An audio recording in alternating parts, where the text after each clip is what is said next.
नमस्कार। डब्ल्यूएचओ की गाइडलाइंस में कोरोना से बचने के लिए ट्रिपल टी का फॉर्मूला बताया गया था।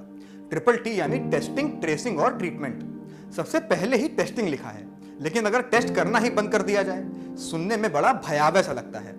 हर जगह बात होती रहती है कोरोना को हराने की, कोरोना के खिलाफ इस जंग को जीतने की। अरे भैया, अगर लड़ोगे ही नहीं तो जीतोगे कैसे? ये एक सिंपल सा लॉजिक है, लेकिन गुजरात और उत्तर प्रदेश की राज्य सरकारों को यह सिंपल सी बात समझने में दिक्कत हो रही है। तभी तो इन दोनों राज्यों में टेस्टिंग बहुत ही कम करने का आदेश दिया गया है। यह डिसीजन गुजरात और यूपी में बढ़ते केसेस को देखते हुए लिया गया और इसके रिपरकशंस कुछ ठीक नहीं रहे। गुजरात हाई कोर्ट और अहमदाबाद के नर्सिंग होम एसोसिएशन को यह बात कुछ हजम नहीं हुई। ठीक भी है, कम टेस्ट होंगे तो केसेस भी कम निकलेंगे। इस बेतुके लॉजिक के जरिए एक नकली सी पॉजिटिविटी क्रिएट करने का सरकार का यह मूव खुद में ही बेसिर पैर का लगता है। इसी के चलते अहमदाबाद के हॉस्पिटल्स और नर्सिंग होम एसोसिएशन ने गुजरात गवर्नमेंट को एक हार्ड हिटिंग लेटर लिखते हुए यह पूछा कि आखिर किसने टेस्ट कम करने का यह आदेश जारी किया, और यह कहा कि जिसने भी किया उसको ही रिस्पॉन्सिबल ठहराया जाना चाहिए इस आदेश के डिजास्टर्स कॉन्सिक्वेंसेस का। इसके डिफेंस में गुजरात के एडवोकेट जनरल ने गुजरात हाई कोर्ट में यह बयान दिया कि अगर टेस्ट करेंगे तो गुजरात का 70% आदमी पॉजिटिव निकलेगा। यह कौन सा लॉजिक हुआ? पॉजिटिव केसेस का आंकड़ा कम ही रहे इसलिए टेस्ट ही नहीं करेंगे। However, the High Court refused to make this as the ground for putting restrictions on corona tests. कई बार डॉक्टर्स अन्य ट्रीटमेंट या सर्जरी वगैरह के लिए आए पेशेंट्स को भी कोरोना टेस्ट कराने के लिए इंसिस्ट करते हैं, लेकिन हाई कोर्ट ने नोट किया कि इसके लिए भी परमिट नहीं दिया जा रहा है। इकोनॉमिक टाइम्स से बात करते हुए डॉक्टर भारत गादवी ने कहा कि एक पेशेंट को टेस्ट करने में घंटों लगते हैं। अब तो टेस्ट कैरी आउट करने से पहले गवर्नमेंट अथॉरिटीज से परमिशन मांगनी पड़ती है, उसमें 2-3 दिन लग जाते हैं। इससे डॉक्टर्स के सामने कई चैलेंजेस खड़े हो गए हैं। उत्तर प्रदेश के मुख्यमंत्री योगी आदित्यनाथ भी कोरोना वायरस के आंकड़ों में उलझ रहे हैं, क्योंकि योगी आदित्यनाथ के मुताबिक यूपी में बड़ी संख्या में लोग संक्रमित हैं। फिर भी उत्तर प्रदेश सरकार के प्रमुख सचिव चिकित्सा एवं स्वास्थ्य केंद्र की ओर से दी जाने वाली रिपोर्ट की माने तो यह संख्या बहुत कम है।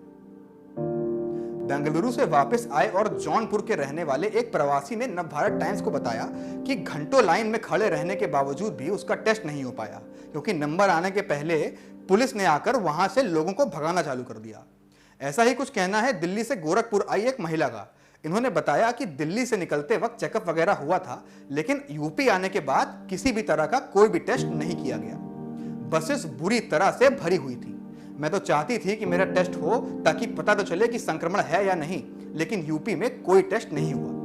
प्रियंका गांधी ने ट्वीट करते हुए योगी आदित्यनाथ से सवाल पूछा कि सीएम योगी की ओर से बताए गए संक्रमण के आंकड़ों का आधार क्या है? लौटे हुए प्रवासियों में संक्रमण का यह प्रतिशत आया कहां से? क्या मुख्यमंत्री जी का मतलब है कि उत्तर प्रदेश में 10 लाख से अधिक लोग कोरोना संक्रमित हैं?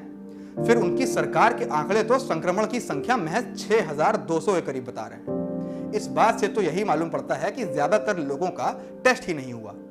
अगर ऐसा है तो इतने कम टेस्ट क्यों हो रहे हैं? उत्तर प्रदेश सरकार का यह रवैया गैर जिम्मेदाराना है। गुजरात में भी स्टेट गवर्नमेंट की गाइडलाइंस में प्राइवेट लैब्स में कोरोना टेस्टिंग को लेकर यह आदेश जारी किया गया कि डिलीवरी, मेजर या माइनर ऑपरेशंस, डायलिसिस जैसे केसेस में कोरोना टेस्ट करने के लिए अस्पतालों को हायर अथॉरिटीज से परमिशन मांगनी पड़ेगी, और जिनकी टेस्टिंग की परमिशन मिलेगी उनका टेस्ट गवर्नमेंट ऑथराइज्ड लैब्स में होना चाहिए।